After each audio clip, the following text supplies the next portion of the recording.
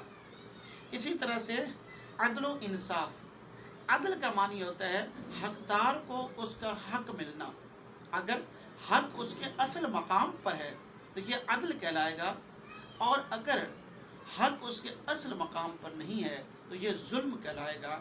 عدل اور ظلم کی یہ آپ نے تعریفیں یاد رکھی ہیں۔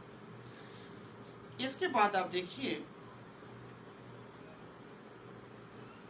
طرز عمل کا معنی ہے سلوک۔ اس کے بعد مجسم تصویر تھے، مذہب کی مجسم تصویر تھے۔ آپ کو یہ بات سمجھنے کی کوشش کرنی چاہیے، مجسم تصویر کسے کہتے ہیں؟ دیکھیے، کس مذہب خود کوئی وجود نہیں ہے، کوئی چلتا پھرتا جسم نہیں ہے، لیکن اگر کوئی شخص اسلام کو اور نہ بچھونا بنا لے اور اسلام کو کے اوپر اتنا زیادہ کاربند ہو جائے کہ اس سے کوئی بھی عمل اسلام کے مخالف سرزد ہو ہی نہ سکے، اور یہ کہ وہ اسلام کی چلتی پھرتی تصویر بن جائے، تو ہم اسے کہیں گے کہ یہ شخص جو ہے یہ اسلام کی مجسم تصویر ہے۔ اسی لیے علامہ شبلی نعمانی رحمۃ اللہ علیہ نے جناب عمر بن عبدالعزیز رضی اللہ تعالیٰ عنہ کو اسلام کی مجسم تصویر قرار دیا ہے۔ اس کے بعد آپ دیکھیے، لقب کہتے ہیں جو نام دیا جائے، جو نام کسی نے اپنے اصل نام کے علاوہ کسی اور نام کے ساتھ اگر کوئی شخص مشہور ہو جائے تو ہم کہتے ہیں کہ یہ اس کا لقب ہے۔ اس کے بعد آپ اگلے اسی لائن کے اندر دیکھیے، طرز شخصی حالت، ذاتی حالت، کسی فرد کی ذاتی حالت کو شخصی حالت کہیں گے۔ اور اب میں آپ کو اس پیراگراف کے اندر جو ایک دو تاریخی باتیں آئی ہیں ان کے بارے میں بتانا چاہوں گا، جیسے علامہ ابن جوزی رحمۃ اللہ علیہ۔ دیکھیے عزیز طلبہ، علامہ ابن جوزی رحمۃ اللہ علیہ 1116 عیسوی میں پیدا ہوئے ہیں اور آپ کی وفات 1200 عیسوی میں ہو گئی۔ آپ اپنے عہد کے عظیم مورخ، محدث اور قرآن مجید کے اولین مفسر تھے۔ آپ سے 250 سے 300 کتابیں منسوب کی جاتی ہیں کہ یہ ساری کتب علامہ ابن جوزی نے لکھی ہیں۔ علامہ ابن جوزی کا علمی مقام و مرتبہ بہت بلند تھا، اسی وجہ سے آج بھی ان کا نام بہت احترام کے ساتھ لیا جاتا ہے۔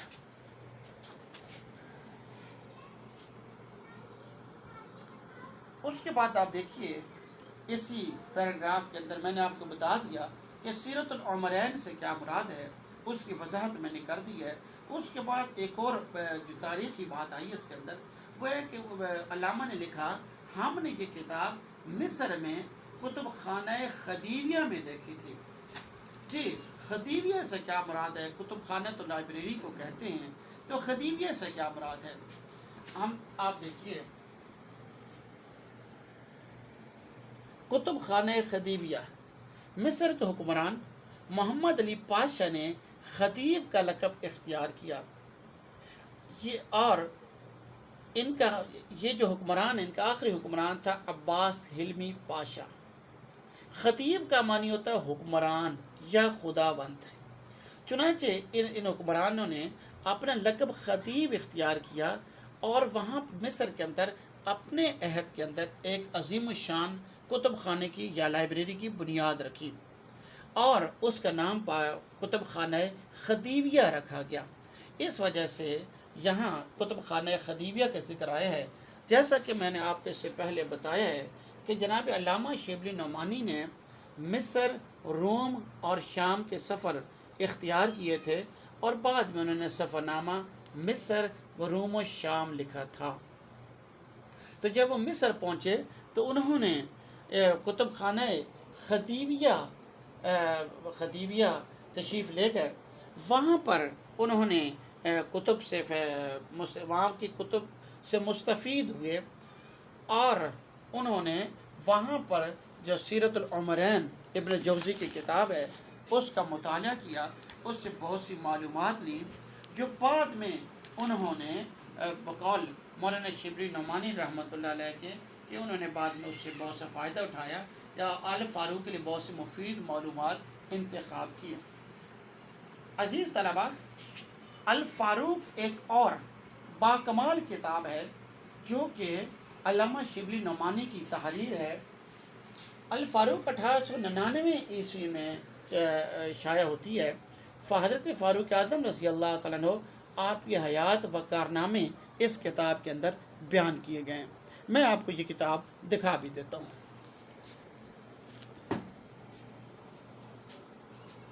یہ دیکھیے علامہ شبلی نعمانی کی کتاب الفاروق۔ عزیز طلبہ، اگر آپ کے پاس وقت ہو تو بہت ضروری ہے کہ آپ الفاروق کا مطالعہ کریں۔ یہ ایک باکمال کتاب ہے، اور آپ کو پتہ چلے گا کہ ایک حکمران جو صرف 10.5 سال تک حکمران رہا، کم و بیش 10.5 سال حکمران رہا، اس نے کس طرح سے فتوحات کا سلسلہ بھی جاری رکھا، اور نہ صرف فتوحات کا سلسلہ جاری رکھا بلکہ اس نے سلطنت کے اندر بہت سے نئے ادارے کھڑے کر دیے، ان کو باقاعدہ استحکام بخشا، اور اس کی سلطنت کے اندر عدل و انصاف بھی بہت بلند مقام پر قائم رہا۔ یہ کتاب آپ پر حیرتوں کے کئی نئے باب کھول دے گی۔ آپ کو اس کتاب کو مطالعہ ضرور کرنا چاہیے۔ علامہ موصوف نے اس کتاب میں وہ لکھتے ہیں کہ صرف ان باتوں کو لیا جو عدل و انصاف سے تعلق رکھتی ہیں، یعنی علامہ موصوف سے مراد ہے علامہ ابن جوزی، یعنی انہوں نے اپنی اس کتاب کے اندر صرف وہ باتیں بیان کی ہیں جو کہ ان کی عدل و انصاف سے تعلق رکھتی ہیں۔ اسی طرح سے انہوں نے اس کتاب کے اندر حضرت عمر بن عبدالعزیز رضی اللہ عنہ کے واقعات اور حالات میں سب سے زیادہ جو قابل قدر اور قابل لحاظ چیز ہے وہ غیر مذہب والوں سے سلوک، اس کو بیان کیا ہے۔ اور دیکھیے عام طور پر غیر مذہب والوں کے ساتھ سلوک، یہ اسلام کے اندر اس کی بڑی اہمیت ہے، اور اسلام نے ایسے خلیفہ یا ایسے حکمران کو بہت اہمیت دی ہے جو کہ صرف مسلمانوں کے ساتھ ہی نہیں، غیر مسلمانوں کے ساتھ بھی برابری کا، مساوات کا اور بہت ہی انسانیت کا سلوک کرتا ہے۔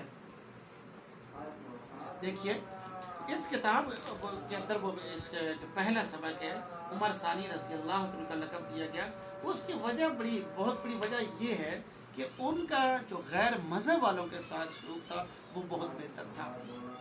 اور حقیقت یہ ہے کہ مناقب عمر بن عبدالعزیز رضی اللہ تعالیٰ عنہ کو بیان کرتے ہوئے جناب علامہ شبلی نعمانی رحمۃ اللہ علیہ نے جناب عمر بن عبدالعزیز رضی اللہ عنہ کا غیر مذہب والوں کے ساتھ جو سلوک ہے، جو طرز عمل ہے، اس کو زیادہ اہمیت دی ہے۔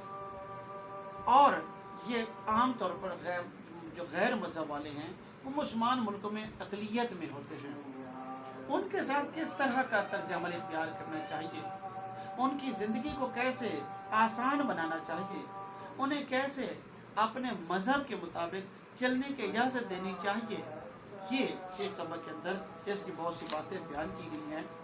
اور پھر یہ کہ یہاں پر کچھ واقعات لکھے گئے ہیں جو کہ حضرت عمر بن عبدالعزیز رضی اللہ عنہ کے حوالے سے جناب علامہ شبلی نعمانی نے بیان کیے ہیں۔ ان واقعات سے میں پتہ چلتا ہے کہ اسلامی مملکت کے اندر ایک حکمران کا غیر مذہب یا نان مسلمز کے ساتھ برتاؤ یا طرز عمل کیسا ہونا چاہیے۔ پہلے پیراگراف کے اندر ہم نے پڑھا عزیز طلباء کہ انہوں نے سیرت العمرین کہاں پر دیکھی، سیرت العمرین سے انہوں نے کیا فیوز و برکات سمیٹے، اس کے بعد سیرت العمرین سے جو انہیں معلومات ملی ہیں وہ کہاں پر درج کی ہیں، اور یہ کہ اس پہلے اقتباس کے اندر ہم نے پڑھا کہ عمر بن عبدالعزیز رضی اللہ عنہ اسلام کی مجسم تصویر تھے، چلتی پھرتی تصویر تھے، اور یہ کہ اس پیراگراف کے اندر علامہ موصوف جس بات کا ہم سے تعارف کروا رہے ہیں وہ ہے کہ آگے اس خطبے کے اندر یا اس درس کے اندر کون سی باتیں بیان کی جائیں گی۔ وہ باتیں یہ ہیں کہ عمر بن عبدالعزیز رضی اللہ تعالیٰ عنہ کا غیر مسلمز کے ساتھ رویہ اور سلوک۔ یاد رکھنے کی بات یہ بھی ہے کہ سبق کے اندر صرف یہی بات نہیں ہے، کچھ 2-4 واقعات اور بھی ہیں۔ جب ہم اس سبق کو آگے بڑھائیں گے تو ہمارے سامنے وہ ایک ایک کر کے واقعہ آنا شروع ہو جائے گا۔ اگلا پیراگراف دیکھیے۔ ایک دن عمر بن عبدالعزیز رضی اللہ تعالی عنہ مسند خلافت پر متمکن تھے۔ ایک عیسائی نے جو ہمس کا رہنے والا تھا دربار میں آ کر یہ شکایت کی کہ خلیفہ ولید بن عبد الملک کے بیٹے عباس نے میری زمین پر زبردستی قبضہ کر لیا ہے۔ عمر بن عبدالعزیز رضی اللہ تعالیٰ عنہ نے عباس کی طرف دیکھا۔ عباس نے کہا یہ زمین مجھ کو خلیفہ ولید نے بطور جاگیر عنایت کی تھی، چنانچہ اس کی تحریری سند میرے پاس موجود ہے۔ عمر بن عبدالعزیز رضی اللہ تعالیٰ عنہ نے عیسائی کی طرف مخاطب ہو کر کہا تم کیا جواب دیتے ہو؟ اس نے کہا امیر المومنین، میں خدا کی تحریر قرآن مجید کے مطابق فیصلہ چاہتا ہوں۔ عمر بن عبدالعزیز رضی اللہ تعالیٰ عنہ نے عباس کی طرف مخاطب ہو کر کہا عباس، خدا کی تحریر تیرے باپ ولید بن عبد الملک کی تحریر پر مقدم ہے۔ یہ کہہ کر وہ زمین عباس کے قبضے سے نکال کر عیسائی کو دلا دی۔ جی، یہ پہلا واقعہ ہے جو علامہ نے اس درس کے اندر شامل کیا ہے۔ ہمس کہاں پر موجود ہے؟ عزیز طلبہ، ہمس شام کے اندر موجود ہے، دمشق سے 85 کلومیٹر دور یہ شہر پایا جاتا ہے۔ یہ بہت قدیم شہر ہے اور کسی زمانے میں اس شہر میں پوجا ہوا کرتی تھی اور اسے سورج دیوتا کا مندر یہاں پر موجود تھا۔ لوگ سورج دیوتا کے مندر میں آ کے عبادت کیا کرتے تھے۔ 635 عیسوی میں حضرت خالد رضی اللہ تعالیٰ عنہ بن ولید نے اس شہر کو فتح کیا اور یوں ہمس اسلامی قلمرو کے اندر شامل ہو گیا۔ اسی ہمس کی بات یہاں پر کی جا رہی ہے اور کمال کی بات ہے کہ وہ بتاتے ہیں، عمر بن عبدالعزیز رضی اللہ تعالیٰ عنہ کے حوالے سے بتاتے ہیں کہ کس طرح سے خلیفہ ولید بن عبد الملک کے بیٹے عباس نے قبضہ کر لیا۔ ولید بن عبد الملک کا بیٹا تھا اور اس کا نام تھا عباس۔ اس نے ایک زمین پر قبضہ کر لیا، جبکہ وہ زمین کس کی تھی؟ وہ ایک عیسائی کی زمین تھی جس کے اوپر قبضہ ہو گیا تھا۔ اب یہ یاد رکھیں کہ ولید بن عبد الملک ایک بڑی طاقتور حکمران گزرا ہے بنو امیہ کے اندر، اور بنو امیہ جو حضرت عمر بن عبدالعزیز رضی اللہ تعالیٰ عنہ ہیں ان کا تعلق بھی خاندان بنو امیہ سے تھا۔ میں آپ کو پہلے بتا چکا ہوں کہ عمر بن عبدالعزیز رضی اللہ تعالیٰ عنہ جو ہیں وہ 8ویں خلیفہ تھے بنو امیہ کے۔ آپ کی زندگی 682 عیسوی سے 720 عیسوی تک آپ کی کوئی بہت لمبی طویل عمر آپ نے نہیں پائی ہے، اور آپ نے 2.5-3 سال زندگی بطور حکمران و سلطنت میں گزارے ہیں، اور آپ 8ویں خلیفہ تھے۔ آپ سے پہلے ولید بن عبد الملک ہو گزرا ہے، تو اس کے بیٹے نے زمین پر قبضہ کر لیا، اور یہ زمین ایک عیسائی کی تھی۔ وہ عیسائی کہاں پر آتا ہے؟ وہ امیر المومنین کے پاس آتا ہے۔ یہ لفظ امیر المومنین سبق کے اندر آیا ہے۔ حضرت ابوبکر صدیق رضی اللہ تعالیٰ عنہ جب حکمران بنے تھے تو انہیں خلیفۃ الرسول صلی اللہ علیہ وآلہ وسلم کہا جاتا تھا۔ تو اس کے بعد حضرت فاروق اعظم رضی اللہ تعالیٰ عنہ حکمران بنتے ہیں، اور جب وہ حکمران بنتے ہیں تو وہ اپنا جو لقب ہے یا اپنا جو خطاب ہے وہ امیر المومنین تجویز کرتے ہیں۔ امیر المومنین سے آگے ایک علامت آئی ہوئی ہے جسے ندائیہ کہتے ہیں۔ ندائیہ کا مطلب ہوتا ہے جب آپ کسی سے خطاب کرتے ہیں، جب آپ کسی کو پکارتے ہیں اور خطابیہ کلمات لکھتے ہیں تو اس کے بعد جو علامت لگائی جائے گی وہ ندائیہ کی علامت لگائی جائے گی۔